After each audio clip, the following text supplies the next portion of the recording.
우리가 어찌할꼬라고 하는 제목으로 우리 사람을 살리고 사람을 세우는 우리 행전 6번째 시간 함께 말씀 나누도록 하겠습니다. 지난 시간에 우리는 성령의 능력이 무엇인지를 베드로같이 해석했던 예수님의 모습을 통해서 우리가 잠시 한번 생각해 보았습니다.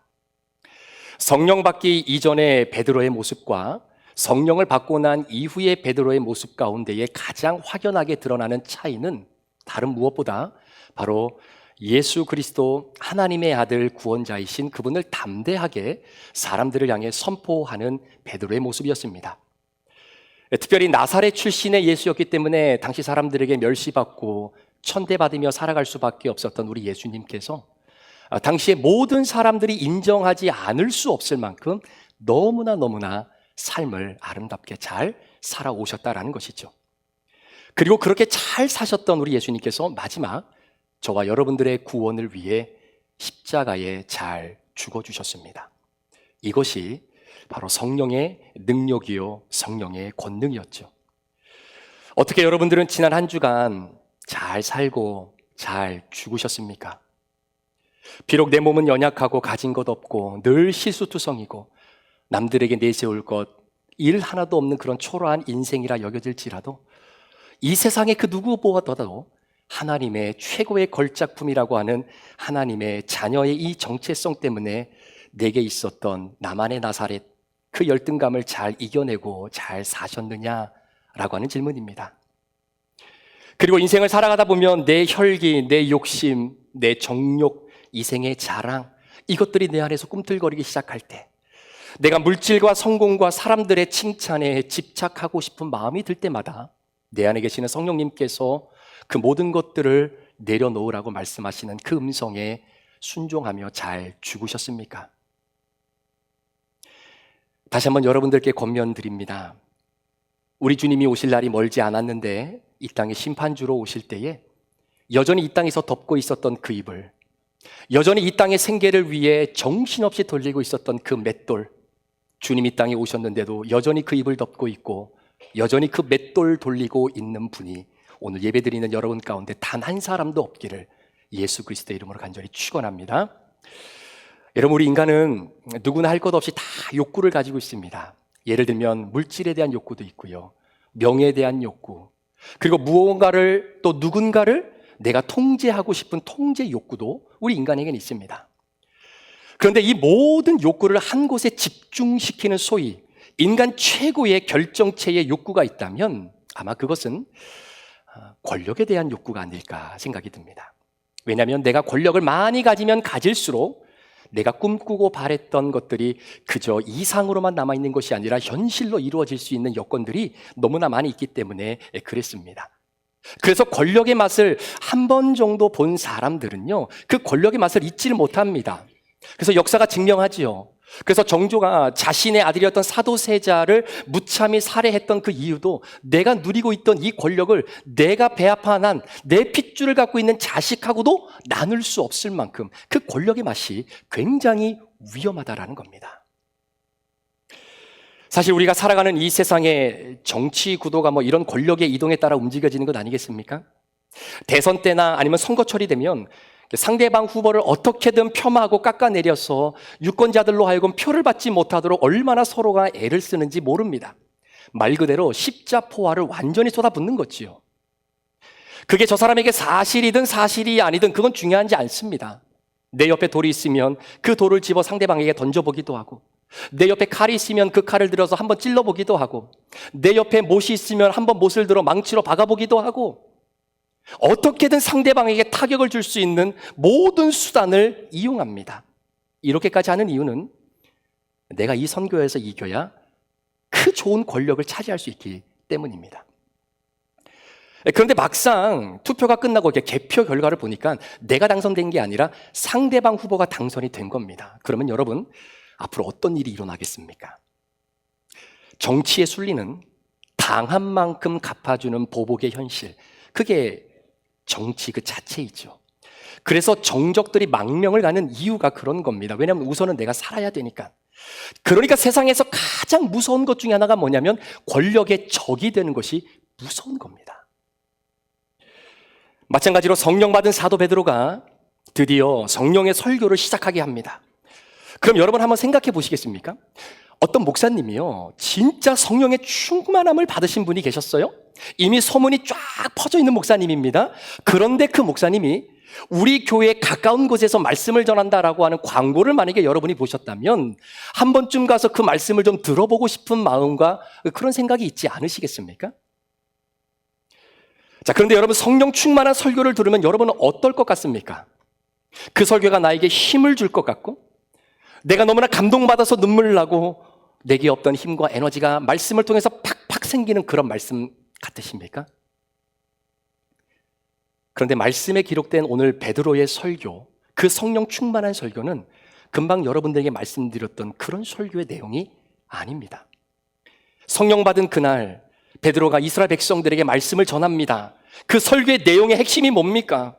구약 성경에 하나님께서 증거하시고 예비하셨던 바로 그 구원자, 그 메시아이신 예수님은 알고 보니까 모든 사람의 운명을 결정하시는 주권자였고, 심지어 나의 구원과 나의 지옥을 결정하는 하나님의 아들이었다라는 것을 알게 된 겁니다. 그런데 그 예수를 너희들이 죽였다라는 거예요.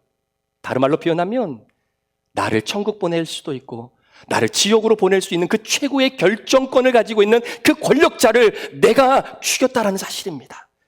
그래서 모든 죄인들이 예수님의 적이 되고 말았다라는 것이 성령 충만한 베드로의 설교의 내용이었습니다.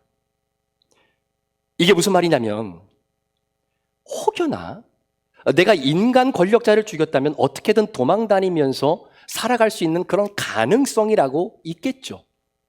그런데 하나님이 나의 적이 되시면 우리는 도망갈 방법이 없습니다. 그냥 지옥으로 가는 겁니다. 그래서 성령 충만을 받은 베드로가 전한 설교의 내용은 모든 죄인들에게 소위 종말을 예고하는 말씀이었습니다. 그런데 여기에 놀라운 반전이 하나 숨어 있죠. 인간 권력자들의 속성은 내 권력에 도전하는 사람은 가차없이 숙청의 대상이 됩니다. 용서하지 않습니다.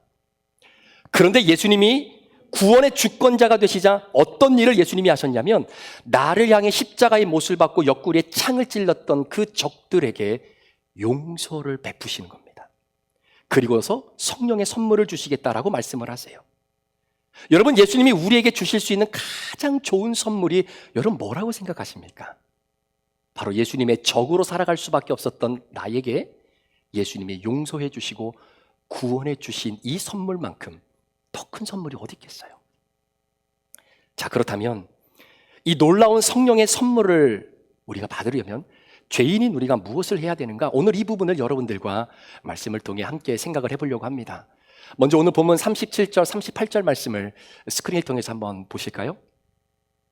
사람들이 이 말을 듣고 마음이 찔려서, 형제 여러분, 우리가 어떻게 하면 좋겠습니까?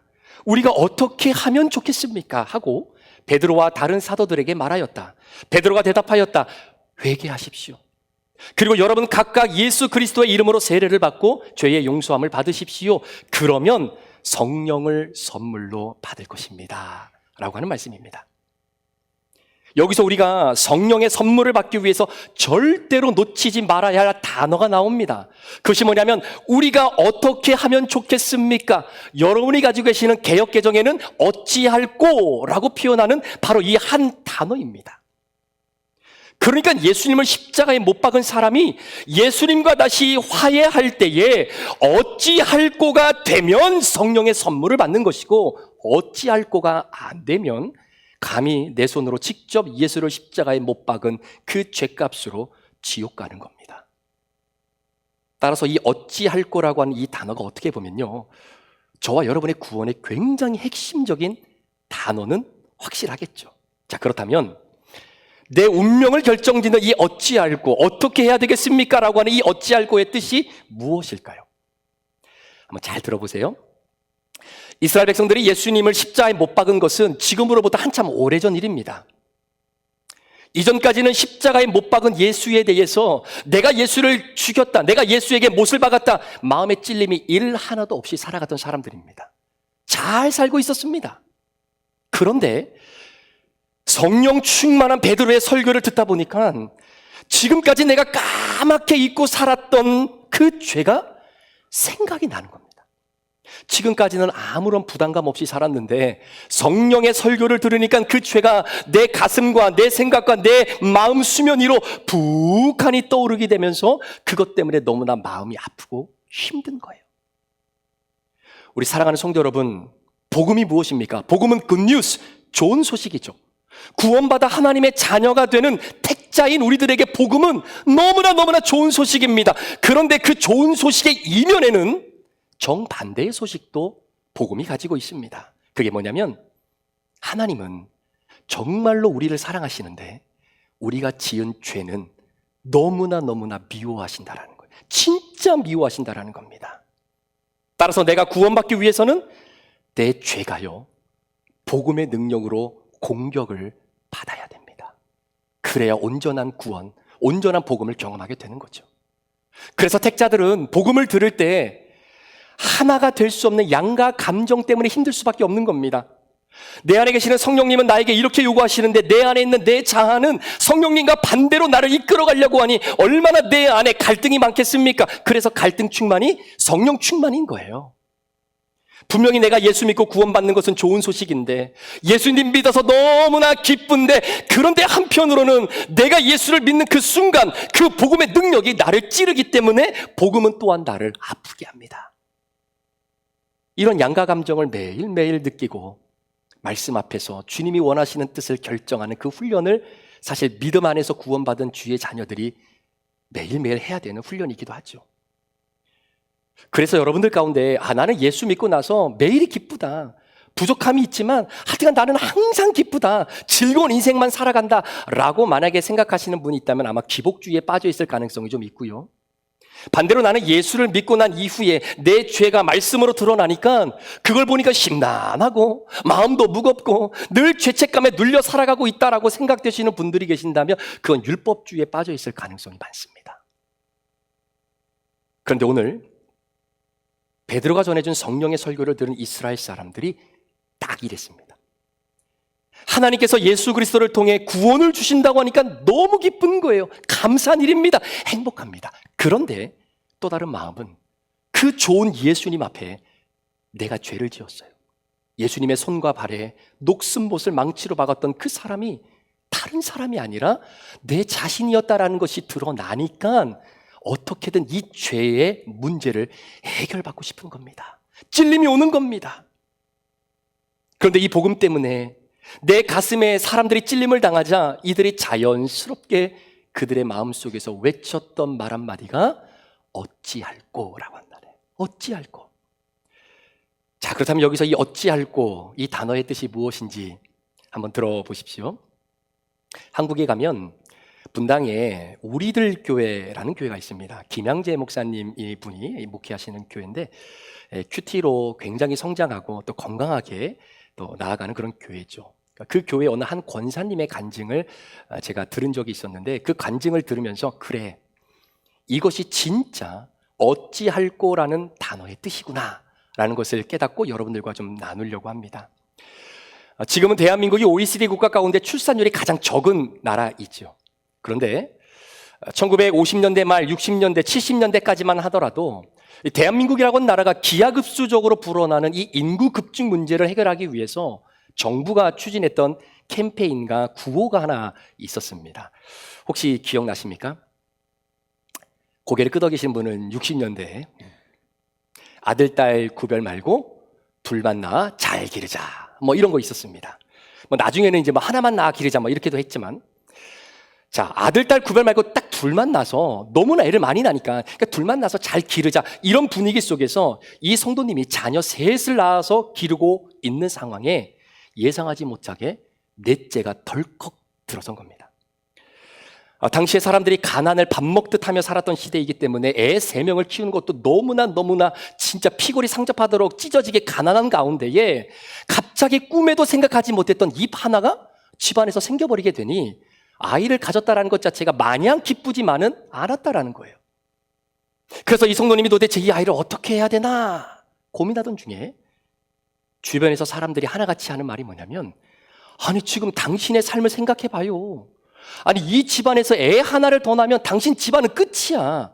아니, 지금 셋도 먹여 살리기 그렇게 힘든데 애 하나를 더 낳아 4명을 어떻게 먹여 살리려고 그래요? 그러니까 눈 딱 감고 뱃속에 있는 아이를 지우라는 거예요. 더군다나 당시 정부에서는요, 이 산하 제한을 장려한다라고 하는 차원에서 이 낙태와 정관 수술을 무료로 진행해 주었던 사례가 많았다고 합니다.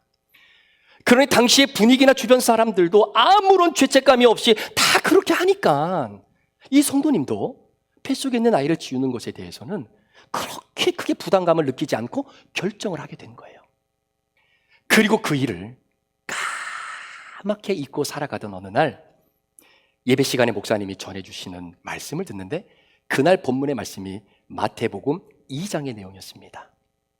바로 헤롯 대왕이 아기 예수님을 죽이기 위해 그 지역에 살고 있는 2살 아래의 사내 아이들을 싸그리 다 학살시켰던 바로 그 비참한 내용이 기록되어 있는 바로 그 부분이었어요. 순간 이 말씀이 성도님의 마음에 탁 하고 꽂히면서 지금까지 내가 잊고 있었던 그 아이를 지웠던 그 결정이 그 성도님의 내면의 수면 위로 쫙 하고 올라오는 겁니다. 그리고 깨닫게 된 것이 2살 이하의 남자아이들을 무참히 살해했던 그 헤롯이 바로 내 자신이었다라는 것이 인정이 되게 되는 거예요. 말씀을 듣기 전까지만 하더라도 전혀 죄로 여기지 않고 살아왔고 부담스럽지 않았는데 순간 말씀의 거울에 내 생각과 내 내면과 내 마음을 그대로 투영해 보니까 내 뱃속에 아이를 지었던 일이 하나님 앞에서 지은 나의 죄로 여겨지더라는 겁니다. 그때의 이 성도님의 입에서 터져나온 그분의 고백이 뭐냐면 어찌할 거라는 거예요. 이 어찌할 거. 그래서 이 성도님이 이 문제를 하나님 앞에 전심으로 회개를 하고 목사님께 상담을 요청을 한 겁니다. 목사님, 제가 예전에 이만큼 이렇고 이런 상황에서 하나님이 주신 생명을 제 마음대로 지웠던 죄를 하나님이 말씀으로 보여주셨습니다. 그리고 그 죄를 철저히 하나님 앞에서 회개합니다. 그랬더니 그 목사님께서 하시는 말씀이 성도님, 회개는 반드시 적용이 뒤따라야 됩니다.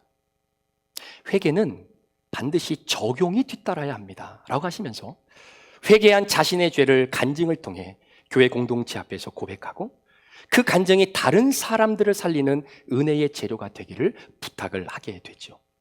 그리고 교회에서 진행되고 있는 양육에 참여해서 세상에서 내가 가장 하나님의 귀한 소중한 존재라고 하는 바로 그 은혜를 깨닫는, 그래서 그때 내 뱃속에 주셨던 그 아이도 하나님의 최고의 걸작품이었다라고 하는 그 믿음의 구속사를 다시 한번 깨닫기를 권면하셨고, 이 성도님이 12주 동안 교회에서 진행되어지는 양육 과정을 잘 이수를 하셨습니다. 여러분, 이분이 연세가 70이 넘는 분이신데요, 여러분 70이 넘는 분이 교회 공동체 앞에서 하나님이 내게 주신 선물 그 아이를 내 마음대로 지웠다라고 하는 죄를 고백하는 것이 쉽겠습니까? 어렵겠습니까? 한국 정서상 너무나 어려운 일이 아닐 수 없는 겁니다. 수치를 느낄 수밖에 없는 일일지도 모릅니다. 그런데 이 성도님이 나의 죄를 보여주신 하나님 앞에서 그 죄에 대한 대가를 정확히 치르며 온전한 회개의 자리로 나아가게 된 것입니다. 여러분, 성경에서 대표적인 이 어찌할꼬의 사람이 누구일까요? 아마 삭개오를 생각해 볼 수 있는데, 이 삭개오는 당시 유대인들 가운데 가장 돈을 많이 벌었던 세리장이었습니다. 여러분, 이 땅에 사는 사람이 물질을 포기하는 것이 쉬운 일이 아니잖아요. 세상의 모든 문제 끝에는 돈이 있다라고 말할 정도로 돈을 포기한 사람은 진짜 세상에 대해서 내가 죽었다라고 말하는 사람일지 모르겠습니다. 그래서 이렇게 보면 무엇인가 적용을 해야 되는데 그 적용이 돈을 적용해야 되는 부분이면 많은 분들이 적용을 못합니다. 그만큼 돈은 우리 문제에 굉장히 중요합니다. 하루 한 부자 청년이 예수님에게 찾아와서 선생님, 내가 어떻게 해야 영생을 얻을 수 있겠습니까? 그런데 이 질문은 이 부자 청년의 가슴 깊은 곳에서 솟구쳐 오르는 바로 그 어찌할꼬의 질문은 아니었어요. 예수님이 분명히 그 부자 청년에게 적용점을 주었습니다. 이렇게 적용하면 돼. 그게 뭡니까? 네 재산을 가난한 사람들에게 팔고 나누어 준 다음에 너는 나를 쫓으면 돼. 이 적용할 수 있는 부분을 예수님이 부자 청년에게 주었습니다. 그런데 그 적용을 받자마자 부자 청년의 마음속에 찾아오는 것이 뭐냐면, 아니, 예수님을 꼭 이렇게까지 내가 손해보면서 따라야 되나? 내가 이 모든 걸 다 팔면서까지 내가 예수님을 믿고 따라야 되나? 라고 하는 근심이 찾아오게 되는 거죠. 그래서 결론은 이 청년은 구원을 못 받았습니다. 이 부자 청년은 마음에 찔림도 있었어요. 구원도 받고 싶었어요. 죄의 문제가 해결되기를 원했습니다. 그런데 결정적으로 어찌할 거가 없었던 인생이었습니다. 여러분 잘 들어보십시오. 내 죄에 대한 고백이 어찌할 거로 이어지지 않으면 성령의 선물을 받을 수가 없는 겁니다. 그런데 삭개오가 어떻게 하죠? 어느 날 삭개오가 뽕나무에 올라가서 예수님이 전해주신 말씀을 듣습니다. 근데 사실 그때 예수님이 무슨 말씀을 하는지 우리는 몰라요. 성경에 기록되어 있지 않기 때문에. 그러나 충분히 유추할 수 있습니다. 예수님의 복음은 죄에 대한 강력한 공격입니다. 그래서 이날 삭개오는 예수님의 말씀을 듣자마자 굉장한 충격을 받고 마음에 깊은 찔림을 받았을 것이 분명하지요. 굉장히 아팠을 겁니다. 왜 그러냐면 세례 요한은 삭개오는 너무나 지은 죄가 많았기 때문입니다. 그날 예수님이 아무 말씀도 하지 않으셨는데 삭개오가 어찌할꼬를 적용하기 시작하죠. 어떤 적용입니까? 자신의 소유의 절반을 가난한 사람들에게 나눠주겠다는 겁니다. 그리고 내가 혹여나 다른 사람의 물건을 훔치고 토색한 일이 있으면 2배로 갚는 것이 아니라 4배까지 내가 갚겠다라고 하는 그 어찌할꼬의 적용을 삭개오가 실천하게 되죠. 여러분 지금 이 삭개오의 고백이 어떤 의미인지 혹시 아십니까? 기본적인 세리의 소득은요, 로마 정부가 세금을 거둬들이라고 하는 포션보다 훨씬 더 많게 걷습니다. 그리고 그 차액에서 이득을 자신의 수입으로 챙기는 게 세리고 그들의 우두머리가 세리장이에요. 그러니까 세리의 소득은 본인이 전부 다 속여서 빼앗은 겁니다. 그런데 내가 이걸 4배로 갚겠다라는 것은 내 재산을 전부 다 팔아서 포기하겠다라는 것만으로도 부족해서 내 인생, 그들에게 빚 갚는 인생으로 살겠다라고 하는 그 뜻이에요. 그러니까 삭개오는 주님이 주시는 말씀에 찔림이 있고 그 찔림의 말씀을 통해 내 죄가 드러나는 순간 내가 어찌할꼬, 어떻게 해야 내가 구원받을 수 있을까라고 하는 이 어찌할꼬의 적용을 감당하며 내가 구원받기 위해 어떠한 대가라도 치르겠다라고 하는 바로 삭개오의 결단이 바로 어찌할꼬라는 겁니다. 여기까지 가야 성령을 선물로 받는 겁니다. 그런데 여러분, 우리 신앙생활이 이 기복주의를 지나면서 변질이 되고 위기 가운데 사라진 것이 뭐냐면 바로 이 회개의 복음이 많이 사라졌습니다. 우리 신앙의 선배님들은요, 회개를 내가 하지 말았어야 되는데 내가 왜 그랬을까? 그냥 순간 찾아오는 후에 남들도 다 그렇게 하니까 나도 그런 거 어때? 라고 하는 약간의 불편함이 있어도 남들은 다 괜찮다고 하니까 괜찮겠지, 이렇게 회개를 인식하지 않았습니다. 우리 신앙의 선배님들은. 신앙의 선배들은요, 회개는 정확한 죄의 인식과 고백이 있었고 죄의 고백에 대한 치리가 있었습니다. 그러니까 반드시 그 죄에 대한 상응한 대가를 치렀다라는 거예요. 그래서 종교개혁자들이 교회의 건강한 요소를 말할 때 반드시 그 안에 들어가는 요소가 뭐냐면 죄에 대한 고백 그리고 치리입니다. 죄의 값을 치르게 하는 거예요. 그런데 여러분들이 오해하지 마셔야 될 것이, 아니 목사님, 예수님이 십자가에서 우리의 모든 죄값을 다 치러주시는데 뭔 죄값을 또 치릅니까? 라고 생각하실 수 있을지는 모르겠지만 여기서 말하는 죄의 인식과 고백 그리고 그 고백에 대한 이 치리는 혼내주고 벌주는 것이 아니라 내가 지은 죄의 값을 정확히 치르는 적용을 말하는 것입니다. 징벌이 아니라 죄인과 하나님 사이의 화해를 만드는 사랑의 조치가 적용이라는 거예요. 그런데 어느 날 기복주의 신앙이 우리의 신앙을 덮어버리니까 어느 순간부터 긍정적인 말만 하는 문화가 교회 안으로 들어오기 시작했습니다. 그러면서 교회에서도 죄는 어느 순간 그냥 나 혼자만 조용히 덮고 죄에 대한 대가를 지불하거나 수치를 당함이 없이 그냥 덮어버리는 것이 그게 그냥 회개다라고 인정되어져 버리고 말았다라는 거죠. 그러면서 괜찮아, 다음부터 그러지 않으면 되지 이런 것이 그냥 회개가 됐다라고 생각을 하는 거예요. 그리고 어느 날부터 교회가 죄를 지은 사람이 있으면 그 죄 지은 사람 때문에 교회가 시끄러워진다고 하면서 조용히 찾아가서 그 사람만 교회 나가라고 이야기하는 교회들도 많아요. 그런데 여러분, 성경에 어디 그런 교회가 있습니까? 여러분, 교회는 기본적으로 성도들의 죄를 치리하고 거룩을 회복하게 하는 것이 교회의 책무 아닙니까? 교회가 이걸 하지 못하면 교회가 문을 닫아야 되는 거죠. 여러분, 교회가 죄를 이기지 못하고 죄를 관리하지 못하면 어떻게 교회가 세상에서 교회의 역할을 감당할 수 있겠습니까? 교회가 죄를 감당하지 못한다. 그 죄가 드러나면 교회가 시끄러워지고 교회가 흔들흔들거리면서 위기가 온다. 교회가 동성애 문제를 처리하지 못하고 교회가 성도의 불륜 문제를 처리하지 못하고 교회가 성도의 낙태와 금전적인 문제, 인간 사이의 갈등을 해결하지 못한다. 그런 능력 없는 교회는 교회가 아닌 거예요. 언제나 교회는 음부의 권세가 이기지 못합니다. 이 베드로의 신앙 고백 위에 하나님의 교회를 세울 때 분명히 음부의 권세가 이 교회를 이기지 못할 거다라고 약속의 말씀을 주셨어요. 교회는 죄를 처리하는 능력을 가진 교회가 진짜 교회인 줄 믿습니다. 최소한 성령의 설교가 뜨거웠던 초대교회는 죄를 이기는 힘이 있었습니다. 우리 사랑하는 여러분, 회개는 죄에 대한 아무런 대가의 지불도 없이 조용히 덮고 지나가는 것이 아니라 어찌할꼬를 하나님 앞에 고백하면서 죄사함의 대가를 지불하는 적용이 있을 때 그게 진짜 회개입니다. 그것이 설사 내 자존심을 무너뜨리고 나에게 수치를 가져다 주고 그 수치와 부끄러움 때문에 내 마음이 아파도 여러분, 그 수치와 부끄러움과 망신을 잘 당하는 것이 그것이 회개입니다. 그걸 하나님이 원하시는 거예요. 저는 개인적으로 오늘 주일 말씀을 준비하면서 사실 마음의 갈등이 굉장히 많았습니다. 다른 때보다. 이유는 제 안에 계시는 성령님께서 주시는 말씀이 있었고 나라고 하는 또 다른 자아가 그걸 해석해주는 또 다른 자아 사이에 굉장히 많은 갈등의 빈번의 숫자가 너무나 많았던 한 주이기도 했습니다. 그러나 성령께서 제 마음을 강력하게 말씀해 주시며 그 말씀에 순종하는 마음을 하나님 앞에 고백하면서 여러분들과 제가 지었던 죄 한 가지를 여러분들과 함께 나누면서 오늘 설교를 마무리하려고 합니다.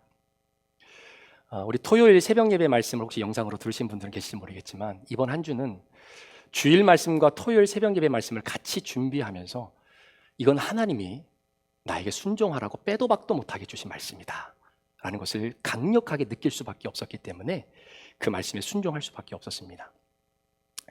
그것은 내 자신이 하나님 앞과 또 우리 교회 공동체 앞에서 지은 죄를 회개하는 이 어찌할꼬의 적용을 감당할 부분이 너에게 있다라는 것을 깨닫게 해주셨기 때문입니다.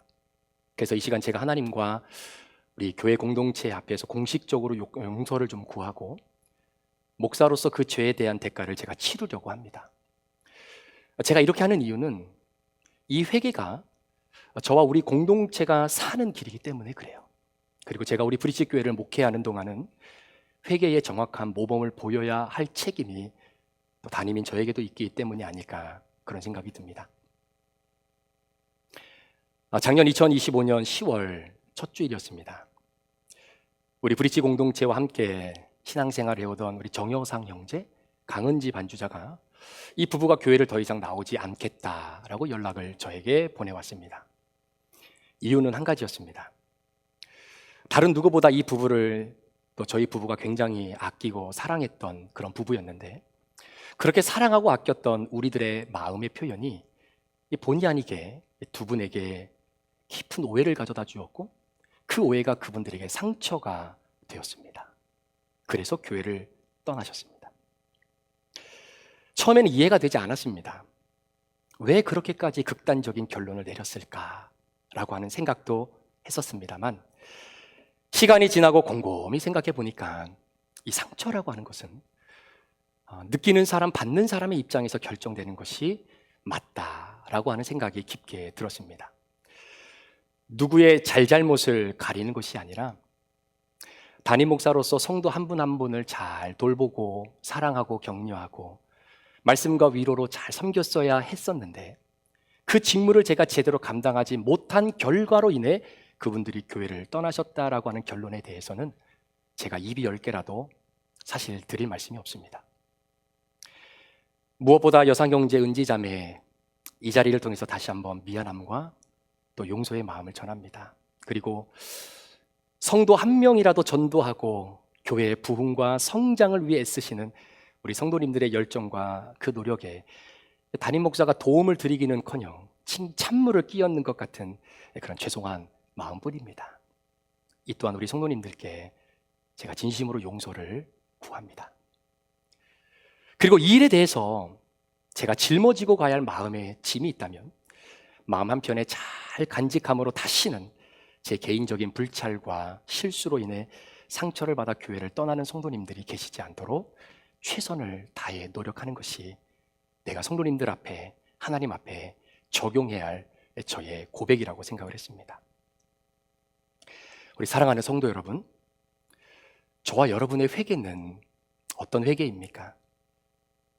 예수님을 십자가에 못 박은 죄를 우리 모두가 다 졌는데 대가를 지불할 것도 없이 혼자 숨어서 조용히 기도하면서 잘못했습니다 라는 말로 저와 여러분의 회개를 때우고 있지는 않습니까?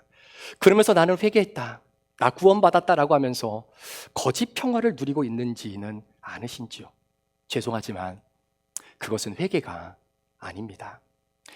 회개는 내가 지은 죄에 대한 참을 수 없는 통증이 있어야 되고 이 통증을 해결받기 위해 어찌할꼬가 있어야 됩니다. 원고에는 없는 이야기지만 이 말씀을 원고를 치면서 몇 번이나 지우고 다시 쓰고 또 지우고 다시 쓰고 이 마음을 고백하는 것이 어떤 성도님들에게는 아유 목사님이 그랬어? 아유 어떻게 목사님이 그럴 수 있냐? 그래서 상처받아 또 교회 안 나오는 사람이 있으면 어떻게 할까? 라고 하는 생각이 들면서도 성령님께서는 그럼에도 불구하고 네가 지은 죄를 정확하게 고백하고 회개하고 정말로 맡겨진 사명을 감당하는 것이 그게 네가 해야 될 일이라고 하는 성령의 말씀, 이 두 가지가 제 안에서 굉장히 많은 갈등을 일으켰는데 하나님 앞에 이 마음을 고백할 수 있도록 성령께서 주신 은혜를 순종하는 것이 맞다라는 결론에 도달했기 때문이었습니다. 오늘 말씀의 결론입니다. 여러분, 어찌할 거에 대가 지불은 분명히 힘듭니다. 굉장히 어렵습니다. 우리를 지옥으로 끌고 가려고 하는 그 죄와 결별하고 거기서 빠져나오는데 이게 어떻게 쉽겠습니까? 어렵습니다. 만만치 않습니다. 그러나 오늘 본문 38절 마지막 부분에 보면 하나님께서 우리에게 분명히 약속하신 것이 있습니다. 그게 뭐냐면 어찌할 거를 통해서만이 저와 여러분들에게 성령의 선물, 구원을 허락해 주신다라는 겁니다.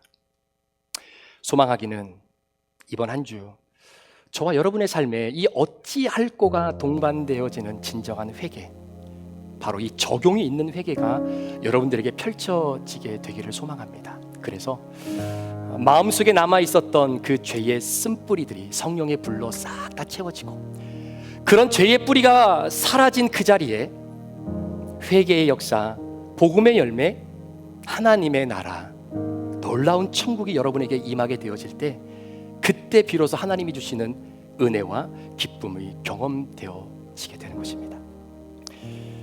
가늠하다가 잡힌 여인들 기억하시죠? 예수님께서 이 여인을 용서하셨다라고 생각하시겠지만 용서한 거 아닙니다. 이 가늠하다 잡힌 여인은 공개적으로 사람들 앞에서 내팽개치는 그 수치스러운 모욕을 이미 당했습니다. 이미 이 여인은 자신의 죄의 행위에 대한 심판을 그 수치와 모욕과 부끄러움으로 이미 당한 겁니다. 대가가 지불이 된 거죠. 그리고 나서 예수님이 이 가련한 여인의 인생을 영혼을 붙들기로 작정하신 겁니다. 그래서 말씀하십니다. 다시는 가서 죄를 범하지 말아라고. 우리 사랑하는 성도 여러분, 이번 한 주간 또 저와 여러분의 삶에 어찌할 거의 회개가 여러분 가정에서 다시 한번 회복되어져서 여러분 가정이 아름답게 주님의 은혜로 거듭나기를 소망하고요. 우리 교회 안에서 아우 저 사람은 저런 죄를 졌어라고 하는 손가락질이 아니라 그 죄를 공동체 앞에 고백하고 같이 기도하고 같이 회복하고 같이 위로해 주며 그 죄를 온전하게 용서해 주시는 주님의 은혜를 경험할 수 있는 교회가 우리 교회가 된다면, 여러분의 브릿지 모임이 된다면 그 안에 성령의 역사가 임하게 되는 것입니다. 그 은혜가 이번 한 주간 저와 여러분의 삶 가운데 아름답게 펼쳐지기를 소망하고 또 여호와께 또 한 걸음 돌아가는 우리 모든 성도님들 되시길 주의 이름으로 축복합니다. 기도하시겠습니다.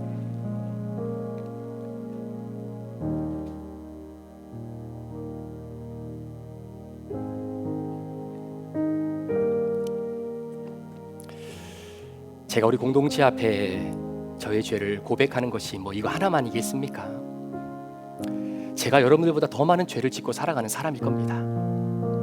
그럼에도 불구하고 우리가 지금까지 신앙생활하며 회개했던 우리의 마음들, 다시 한번 이 시간을 비롯해서 하나님이 원하시는 이 회개는 어찌할꼬를 적용하는 회개.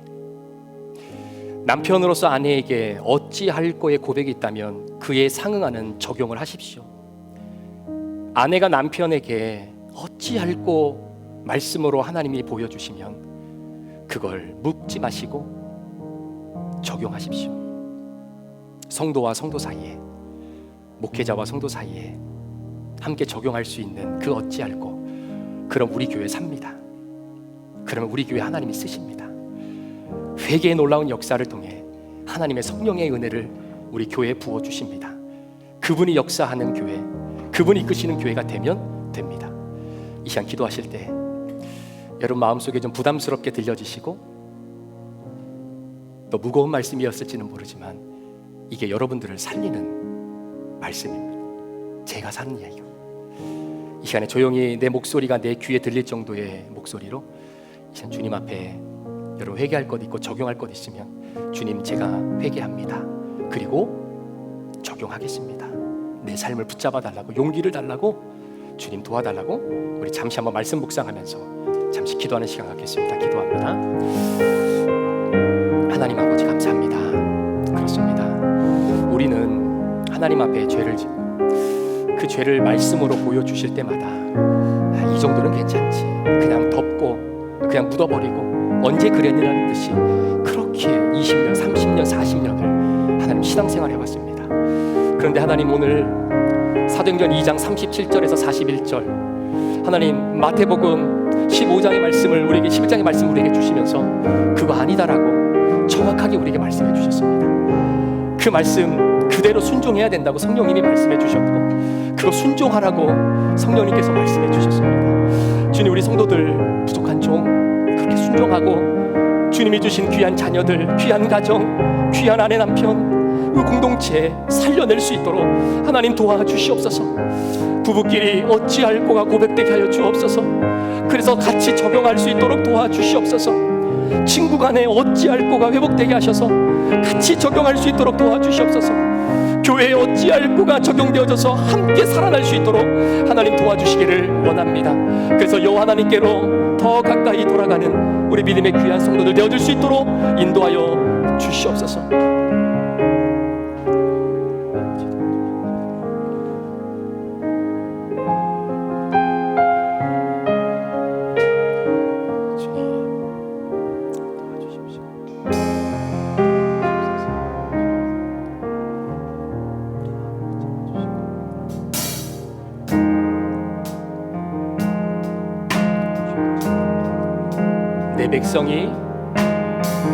내 백성이 나를 떠나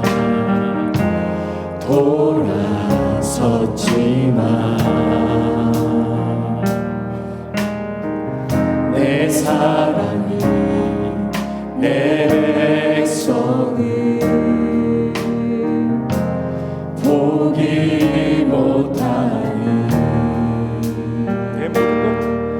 내 모든 것 내어주고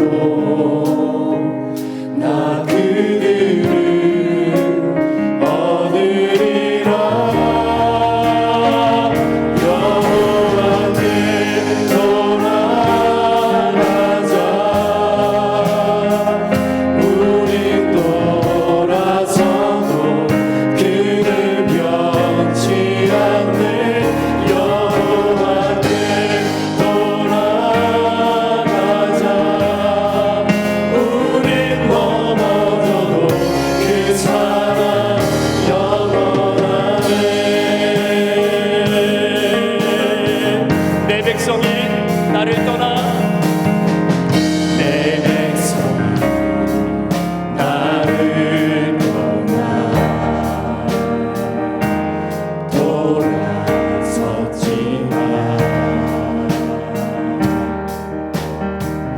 내 삶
늘 부족한 우리들이여, 주님의 은혜가 없이는 살아갈 수 없습니다.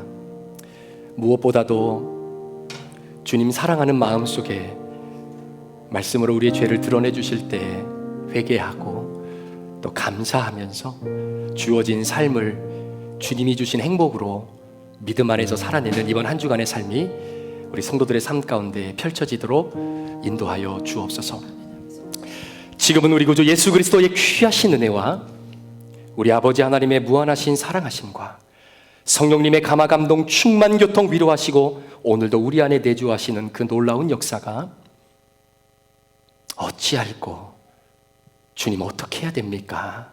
라고 하는 이 믿음의 외침이 우리 성도들에게 형성되게 하시고 그 어찌할꼬의 적용을 공동체와 하나님 앞에 또 브릿지 모임 안에서 함께 고백하고 또 함께 위로하고 또 함께 사랑하고 함께 회복할 수 있는 아름다운 공동체로 주님 앞에서 살아가기를 소망하는 우리 모든 성도들 머리머리 위에, 이들의 가정과 직장과 사업터 위에, 우리 사랑하는 귀한 자녀들과 앞으로 우리에게 주실 태중의 생명 위에 지금부터 영원토록 함께 계시기를 간절히 축원하옵나이다. 아멘.